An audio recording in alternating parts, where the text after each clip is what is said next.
Vamos hoje começar a exposição dessa carta, lembrando que já tivemos recentemente a exposição da primeira carta completa, do início ao fim, e agora começaremos a exposição da segunda carta de Pedro. Vamos ler do primeiro verso até o verso de número 11. Diz assim a palavra do Senhor. Simão Pedro, servo e apóstolo de Jesus Cristo, aos que conosco obtiveram fé igualmente preciosa na justiça do nosso Deus e Salvador Jesus Cristo. Graça e paz vos sejam multiplicadas no pleno conhecimento de Deus e de Jesus, nosso Senhor. Visto como pelo seu divino poder nos têm sido doadas todas as coisas que conduzem à vida e à piedade, pelo conhecimento completo daquele que nos chamou para a sua própria glória e virtude, pelas quais nos têm sido doadas as suas preciosas e muito grandes promessas, para que por elas vos torneis coparticipantes da natureza divina, livrando-vos da corrupção das paixões que há no mundo. Por isso mesmo vós, reunindo toda a vossa diligência, associai com a vossa fé a virtude, com a virtude, o conhecimento. Com o conhecimento, o domínio próprio. Com o domínio próprio, a perseverança. Com a perseverança, a piedade. Com a piedade, a fraternidade.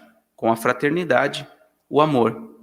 Porque estas coisas existindo em vós e em vós aumentando, fazem com que não sejais nem inativos, nem infrutuosos no pleno conhecimento de nosso Senhor Jesus Cristo. Pois aquele a quem estas coisas não estão presentes é cego, vendo só o que está perto, esquecido da purificação dos seus pecados de outrora.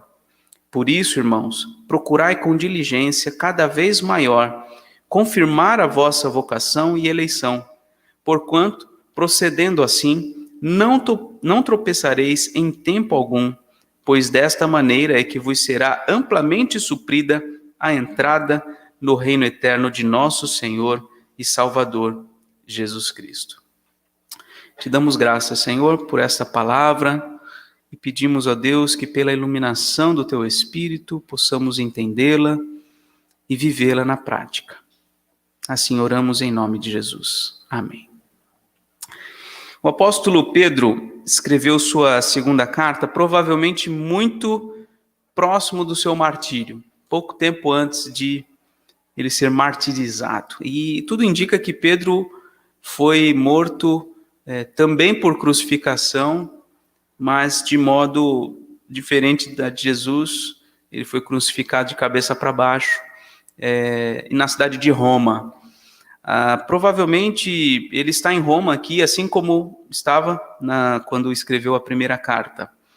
A data provável, então, dessa carta é por volta do ano 64 a 67 do primeiro século. E a primeira carta um pouquinho antes, de 60 a 63, por ali.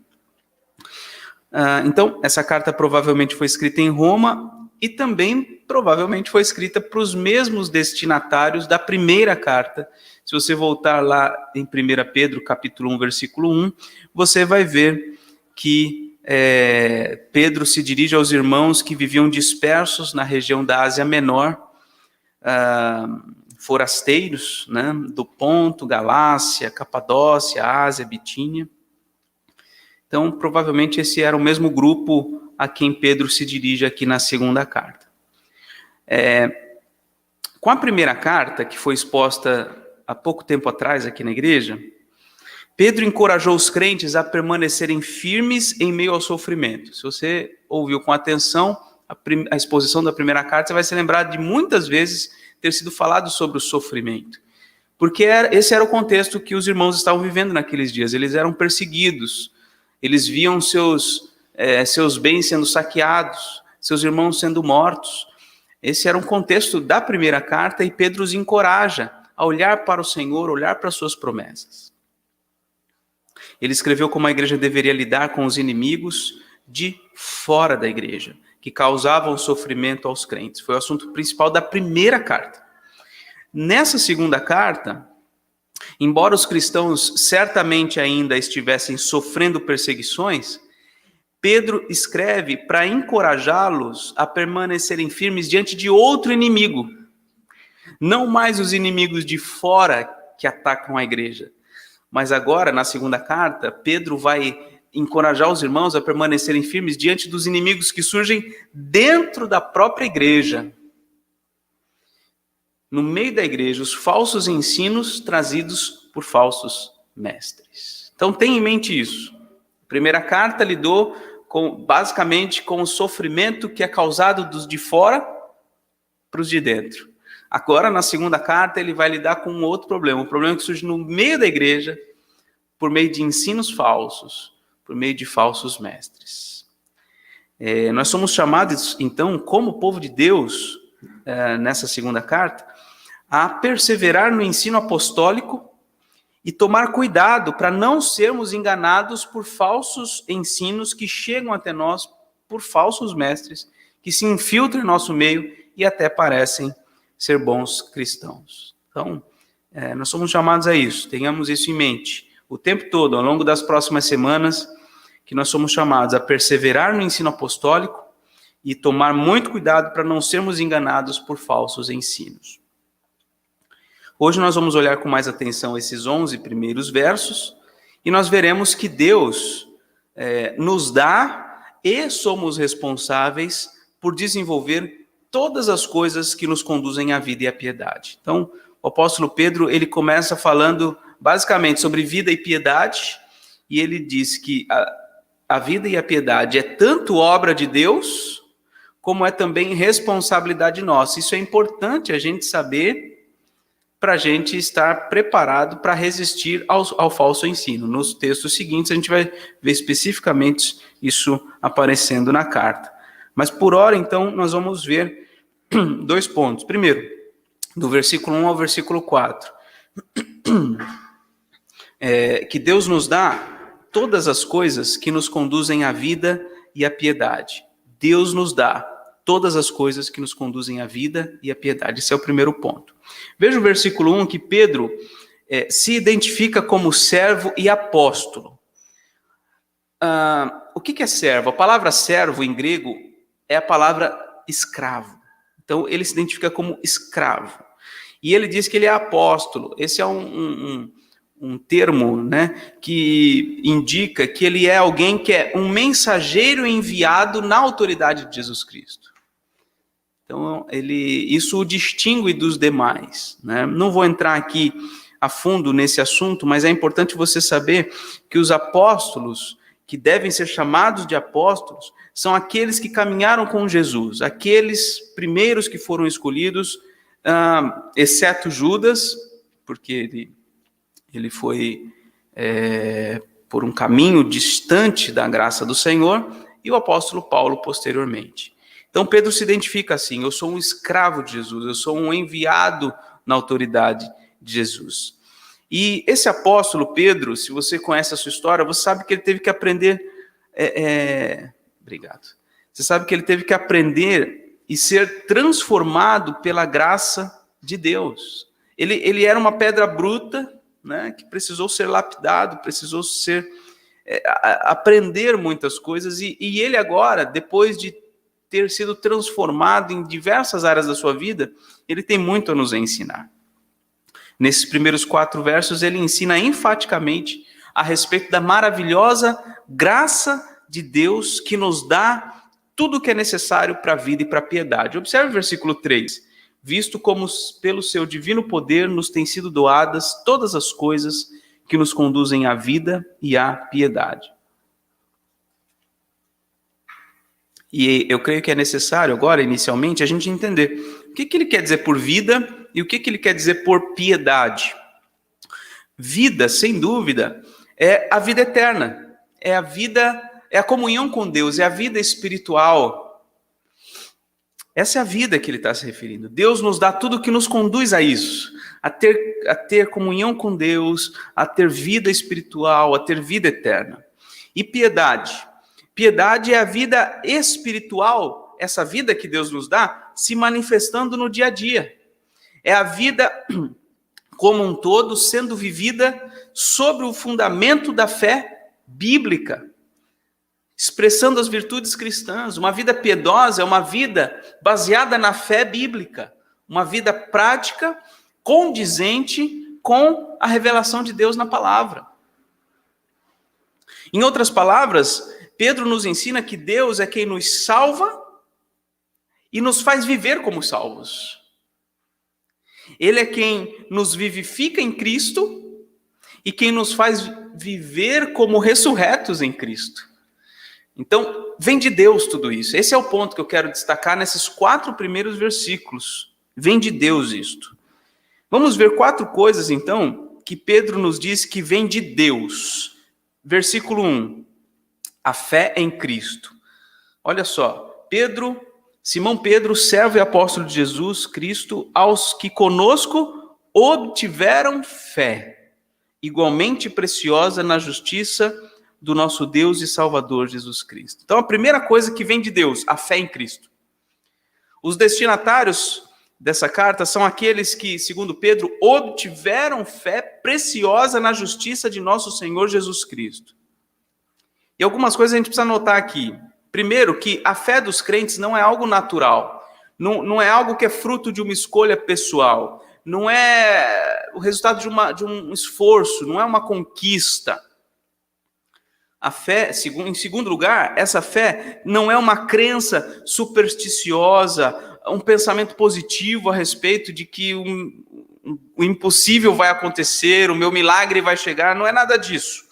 Essa fé, ela vem de Deus, nós obtemos a fé, não é nossa própria, nós obtivemos a fé.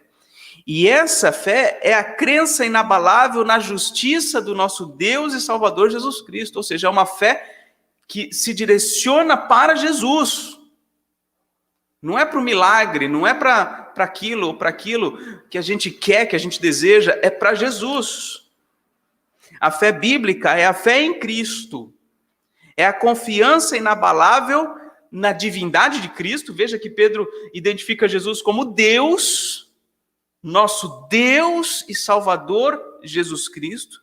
Então é uma fé, uma confiança na sua divindade, no seu senhorio. Inclusive no final do versículo 11, ele vai não chamar Jesus de Deus e Salvador, mas de Senhor e Salvador. E ele é tanto Deus como ele é Senhor, né? E também na obra salvadora de Cristo, que é o sacrifício perfeito que ele apresentou. Então veja, a fé bíblica, nesse contexto aqui, aponta para 3 coisas relacionadas a Jesus, a sua divindade, o seu senhorio e a sua obra salvadora. Então essa é a primeira coisa que nós recebemos da parte de Deus, a fé em Cristo. Em segundo lugar, a graça e a paz. Olha a saudação que Pedro faz no versículo 2. Graça e paz vos sejam multiplicadas no pleno conhecimento de Deus e de Jesus, nosso Senhor. Graça e paz vos sejam multiplicadas. Pedro saúda os crentes, rogando a graça e a paz sobre eles. O que é a graça? Aliás, essa é uma saudação comum, né, entre os presbiterianos, graça e paz. Né? Entre outros irmãos de outras denominações é um pouco diferente. Paz do Senhor, paz de Deus, cada um tem o seu jeito de se saudar. Nós geralmente utilizamos graça e paz. E eu creio que essa expressãozinha, tão curta, ela é extremamente significativa. Graça significa que a causa, a origem, a fonte de todo o bem que chega a nós por parte de Deus.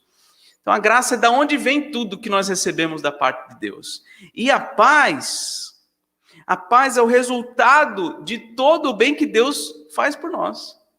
Então a graça é a origem, é a fonte de todo o bem que chega a nós por meio de Jesus Cristo. E a paz é o resultado do que Jesus Cristo fez por nós, de todas as bênçãos de Deus. Então graça e paz encapsulam o sentido completo do Evangelho. Que nós somos agraciados por Deus, nós recebemos de Deus todas as coisas em Cristo Jesus, e nós temos paz. Paz com Deus, paz uns com os outros. Então essa é uma saudação, vamos dizer, perfeita e por excelência, a verdadeira saudação cristã. Não estou minimizando as outras, mas essa é uma saudação realmente muito significativa. Essa graça, essa paz não nascem e nem crescem em nós devido aos nossos méritos ou esforços pessoais, assim como a fé. Não vem até nós porque a gente conquista. Assim como a fé, a graça e a paz são dádivas de Deus. E nós conhecemos e desfrutamos da graça e da paz à medida que nós conhecemos plenamente a Deus. Por isso Pedro fala, graça e paz sejam multiplicadas no pleno conhecimento de Deus. Então, à medida que nós crescemos no conhecimento de Deus e do seu Filho Jesus Cristo, que essa graça e essa paz se tornam cada vez mais conhecidas e desfrutadas por nós, né? Mas falando em conhecimento, a terceira coisa que nós recebemos da parte de Deus é o conhecimento completo dele. O versículo 3 nos diz assim, leia comigo novamente. Visto como pelo seu divino poder nos têm sido doadas todas as coisas que nos conduzem à vida e à piedade, olha só, pelo conhecimento completo daquele que nos chamou para a sua própria glória e virtude. Então, como é que chega a nós essa vida e essa piedade? Por meio da fé em Jesus, por meio da graça e da paz, e agora por meio do conhecimento completo que Deus nos dá. Como a gente está percebendo, a primeira coisa que Pedro quer deixar bem claro para os seus leitores é que Deus é a fonte de tudo o que precisamos para ser salvos e para viver de modo agradável a Ele. É pelo seu divino poder que essas coisas nos são doadas. É mais do que um presente até. É um dom. Deus coloca essas coisas em nós, na nossa vida, né? Um presente pode ser recusado, mas um dom vindo de Deus não pode ser recusado. É algo que Ele implanta dentro de nós. Por isso que não tem como você compartilhar com alguém a fé que você tem, nesse sentido de fazer a pessoa ter a mesma fé. Você pode dizer para ela o que você crê, mas não tem como você implantar dentro dela a fé. Também não tem como você implantar dentro de alguém a paz que você desfruta. Você pode contar para ela a origem dessa paz, como que você desfruta disso, mas você não tem como fazê-la experimentar. Da mesma forma agora, o conhecimento completo desse Deus que nos chamou para a sua glória e virtude, nós não temos como implantar na vida de ninguém, porque nos foi implantado, foi um dom de Deus. Deus nos doou estas coisas. E Ele nos doa por sua graça e misericórdia, por causa do seu grande amor para conosco e, como nós vimos aí, pela manifestação do seu divino poder. E Ele nos doa essas coisas revelando-nos a respeito dele próprio. O conhecimento de Deus, Ele se revela a nós e nos chama a viver como Ele é. Vocês se lembram, provavelmente, de Gênesis capítulo 1. Deus nos criou, nos formou conforme a sua própria imagem e semelhança. E Paulo vai dizer que nós crescemos nessa direção. Deus nos predestinou para sermos conformes à imagem do seu Filho. Ou seja, à medida que nós temos conhecimento de Deus, nós também somos chamados a viver esse conhecimento na prática, espelhar Deus, manifestá-lo nas nossas atitudes. É dessa forma que nós o glorificamos, que nós manifestamos as suas virtudes, parecendo com Ele no nosso viver diário. Essa é uma vida de piedade, e Ele nos chama para isso. A quarta coisa que vem da parte de Deus são as promessas. Versículo 4. Pelas quais nos têm sido doadas as suas preciosas e muito grandes promessas, para que por elas vos torneis coparticipantes da natureza divina, livrando-vos da corrupção das paixões que há no mundo. Então, além dele nos doar tudo o que nos conduz à vida e à piedade, ele também nos doa as suas preciosas e muito grandes promessas à medida que o conhecemos. É por isso que Jesus disse que são muito felizes, por exemplo, os que têm fome e sede de justiça. Ou são muito felizes também aqueles que são pacificadores. Por quê? Por que são felizes? Porque Deus é justo e porque Deus é pacificador. E quanto mais nós conhecemos a esse Deus que é justo e que é pacificador, mais nós teremos anseio pela justiça e pela paz. E mais nos tornaremos conscientes das promessas dele de nos fazer fartos de justiça e de nos tornar filhos dele, experimentando a paz dele como seus filhos. Então, conforme nós conhecemos mais a Deus, conforme nós nos apropriamos mais das suas promessas, mais nós nos tornamos, como diz o verso 4, coparticipantes da natureza divina. Natureza divina está em contraste aqui nesse versículo 4 com as corrupções, com a corrupção das paixões mundanas. Não está sendo dito que nós vamos nos tornar deuses. Quando diz que nós seremos coparticipantes da natureza divina, não está dizendo que nós vamos nos tornar deuses. Mas sim que com isso, nós, conforme nós vamos nos apropriando das promessas de Deus, vamos conhecendo a Deus, nós vamos nos distanciando de um tipo de vida que corresponde ao mundo pecaminoso e nos aproximando mais do tipo de vida que corresponde às virtudes do Criador. Então, é um conjunto de coisas aqui que nos são doadas e por meio das quais nós somos aperfeiçoados, a ponto de nós nos aproximarmos desse viver que agrada a Deus. A fé bíblica em Cristo, a graça e a paz, o conhecimento completo de Deus e as promessas, enfim, todas as coisas. Mas apesar disso, apesar de vermos aqui enfaticamente Pedro falando que Deus nos dá todas essas coisas, do versículo 5 ao versículo 11, ele não ignora a nossa responsabilidade. Ele enfatiza o quanto nós temos de ser diligentes no desenvolvimento de tudo isso que recebemos da parte de Deus. Então, o segundo ponto somos responsáveis por desenvolver todas as coisas que nos conduzem à vida e à piedade. Somos responsáveis. Em primeiro lugar, Pedro nos encoraja a duas coisas nas quais nós devemos nos empenhar. Primeiro, devemos associar com a nossa fé uma série de virtudes espirituais. Devemos associar com a nossa fé uma série de virtudes espirituais. Veja aí o versículo 5. Por isso, vós, reunindo toda a vossa diligência, associai com a vossa fé a virtude, com a virtude o conhecimento, com o conhecimento o domínio próprio, com o domínio próprio a perseverança, com a perseverança a piedade, com a piedade a fraternidade, com a fraternidade o amor. Até o versículo 7. O que é virtude? Virtude é a conduta virtuosa de pensamento, de sentimento, de ação. Devemos juntar a nossa fé, tudo isso, esses pensamentos, sentimentos, ações que são virtuosas, que são agradáveis a Deus. Conhecimento aqui também pode ser traduzido como inteligência, sabedoria. Devemos juntar a nossa fé, inteligência, sabedoria nesse mundo. Domínio próprio, que é o autocontrole, o controle de nós mesmos, das nossas disposições, das nossas vontades. Perseverança tem a ver com constância. Devemos ser constantes no caminho do Senhor, buscando diligentemente obedecer a sua palavra. Perseverança também tem a ver com tolerância, tolerância à dor, tolerância ao sofrimento.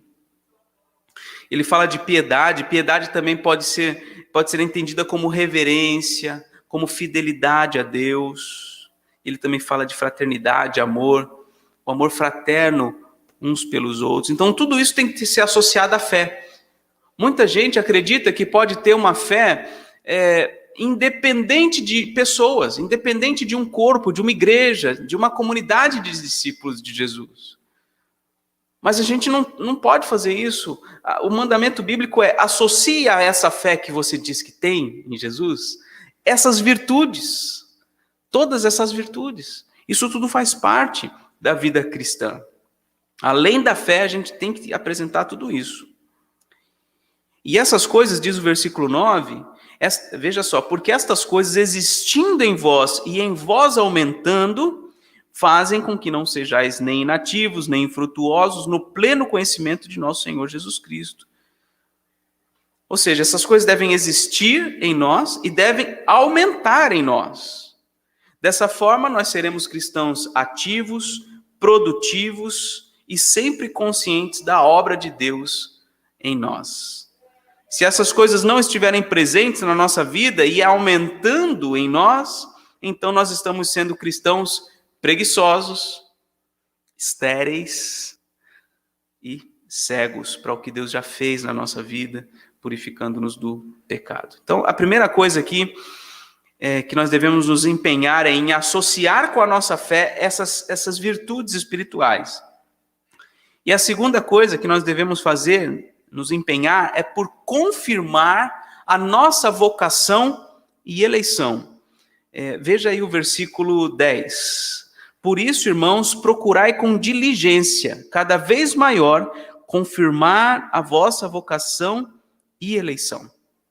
Pedro nos diz que nós devemos nos empenhar para literalmente fazer estável a nossa vocação e eleição. Não é que a vocação e a eleição de Deus podem se desestabilizar. Não é isso. Até parece estranho mesmo que Pedro diga que nós devemos nos empenhar para tornar estável ou confirmar algo que nós recebemos da parte de Deus. Porque vocação e eleição são coisas que vêm de Deus. Parece estranho ele dizer, olha, confirme isso. Se esforce para tornar isso estável. Pode parecer isso estranho. Vocação é o chamado de Deus. Chamado que recebemos de Deus no nosso coração para servi-lo, para amá-lo, para buscá-lo. Ele nos chamou com santa vocação, diz a Escritura. E eleição é a escolha de Deus por nós. Deus nos escolheu. E esse chamado, essa eleição, é para que nós nos unamos a Ele, pertençamos a Ele no seu reino. E por que então que nós deveríamos ter responsabilidade de confirmar isso, se tudo isso vem de Deus? Qual é a nossa parte? Qual é a nossa responsabilidade em algo que é feito por Deus? E aí eu recorro a um comentarista que diz o seguinte: a eleição e a vocação são e continuam sendo atos redentores de Deus. Ele elege o homem na eternidade, ele chama o homem dentro do tempo. O homem não se elege a si mesmo, não se chama a si mesmo, ponto. É isso. Só Deus decreta a eleição e o chamado do ser humano. A tarefa do homem é apropriar-se da sua salvação. Veja a diferença. Nós nos apropriarmos dessas coisas, de modo que estejamos absolutamente certos dessa vocação para a qual fomos chamados por Deus e possamos viver sabendo quem é o Filho de Deus. Então, nós não temos que fazer algo para sermos chamados ou para sermos eleitos. Nós temos que nos apropriar disto com convicção. Nós devemos nos empenhar para confirmar a nossa vocação e eleição, não para Deus, mas para nós mesmos. Eu tenho que confirmar essas coisas para mim. Você tem que confirmar a sua vocação e sua eleição para você. Você não tem que provar para ninguém que você é um escolhido de Deus, é um chamado. Isso tem que ficar firme dentro do teu coração. Nós devemos nos esforçar para que tenhamos plena e absoluta certeza de que somos chamados por Deus, somos escolhidos por Deus. Porque essa convicção não acompanha a salvação. Quem é salvo não é imediatamente convicto de sua salvação. A certeza da salvação é algo que se consegue por esforço. Esse é o ponto que Pedro está querendo dizer aqui. A nossa responsabilidade está em buscarmos crescer nessas virtudes e qualidades ditas anteriormente, porque estas coisas é que confirmam para nós mesmos que nós somos chamados e escolhidos por Deus. Esse esforço visa o nosso próprio bem. Como diz aí o versículo 10 na sequência, porquanto procedendo assim, não tropeçareis em tempo algum. Ou seja, quando estamos seguros de quem nós somos, de quem nós somos em Cristo, e quando nós temos certeza da nossa salvação, nós estaremos mais resistentes às tentações e às tentativas do inimigo de nos fazer vacilar em más condutas e vacilar na fé, na confiança em Jesus Cristo. Então, quanto mais nós estamos certos do que Deus fez por nós, mais nós vamos estar firmes e não vamos tropeçar. E além de nos tornarmos mais firmes e resistentes ao mal, também teremos a entrada no reino eterno de nosso Senhor e Salvador amplamente suprida. Olha o que diz o versículo 11: pois desta maneira é que vos será amplamente suprida a entrada no reino eterno de nosso Senhor e Salvador Jesus Cristo. Amplamente suprida essa entrada. Ele diz então, desta maneira, ou seja, se vocês procurarem confirmar para vocês mesmos o chamado e a eleição de Deus, por meio do exercício e do aumento de todas aquelas virtudes espirituais que foram descritas, vai ser amplamente suprida a entrada no reino de Deus. Ou seja, vocês receberão rica e abundantemente a entrada no reino de nosso Senhor e Salvador Jesus Cristo. E eu quero fazer uma menção a um detalhe interessante dessa passagem. No versículo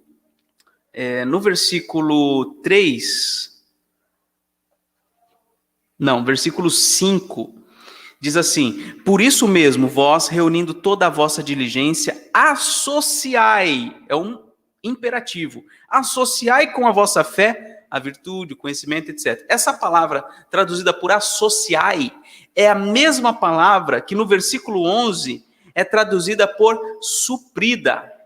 Interessante, né? No português a gente não vê essas coisas. Mas no grego é a mesma palavra. No versículo 5 é um imperativo. Então, associe, ou seja, supra a sua fé com essas virtudes.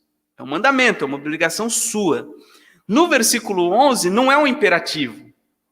No versículo 11 é um indicativo passivo, ou seja, você vai ser suprido, você vai receber a entrada no reino eterno de Deus. Então, a ideia é que à medida que você obedece ao Senhor, sendo diligente naquilo que Ele espera de você, você vai receber a confirmação de que você pertence ao reino de Deus e vai estar cada vez mais certo para você mesmo que você vai entrar no reino eterno do Senhor. Aqueles que negligenciam essas coisas não vão ter amplamente suprida a entrada no reino eterno de Deus, ou seja, não vão ter convicção a respeito disso. Em outras palavras, a entrada no reino de Jesus será dada como certa e garantida àqueles que se empenharem em cumprir suas responsabilidades na vida cristã. Veja, não está sendo dito que só estes serão salvos. Não é isso que eu estou dizendo e não é isso que a Bíblia está dizendo. O que está sendo dito é que estes receberão a certeza, a convicção da sua salvação. Então, nesse início de carta, irmãos, Pedro é enfático tanto em dizer que Deus dá graciosamente ao seu povo tudo que conduz à vida e à piedade, como também que o povo de Deus é responsável por exercitar, desenvolver, confirmar tudo que recebeu da parte de Deus, para que possa viver uma vida estável espiritualmente, desfrutar da certeza da salvação. Que cristão não gostaria de ter certeza da sua salvação? Você já perguntou isso para alguém? Ou já perguntou para si próprio se você tem certeza da salvação? Todos gostariam de ter certeza. E a verdade é que Deus quer que tenhamos essa certeza. Mas essa certeza será resultado de grande esforço da nossa parte em sermos bons cristãos, cumpridores dos nossos deveres como filhos de Deus. Essa convicção não vem para quem fica acomodado. Essa certeza da salvação não vem para quem fica vacilando. Essa certeza vem para quem está firme, para quem está obedecendo ao Senhor, para quem está associando à sua fé uma série de virtudes espirituais. Nós devemos sim louvar ao Senhor por tudo que Ele nos deu, por tudo que Ele nos dá, para perseverar até o fim. Essa é a promessa bíblica. Ele vai nos preservar até o fim. Devemos louvar ao Senhor. Mas além de louvarmos a Deus por isso, não sejamos indolentes, não sejamos preguiçosos, não sejamos crentes estéreis, que não produzem nenhum fruto para a glória de Deus. Não sejamos esquecidos do que Deus fez por nós ao enviar seu Filho ao mundo para nos tornar justos pelo sangue dele. Sejamos santos, irmãos. Santos em constante e progressiva santificação. Sejamos perseverantes, sejamos esforçados na aplicação da vontade de Deus em nossa vida.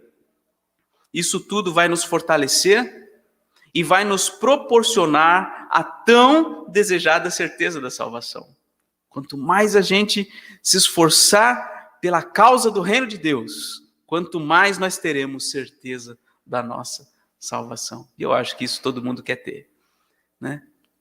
Que esperança há maior do que esta, de saber que nós estamos no reino de Deus e que no momento em que os nossos olhos se fecharem para essa terra, eles serão imediatamente abertos na presença do Todo-Poderoso, que nos recebe com a sua maravilhosa graça. Que Deus nos abençoe.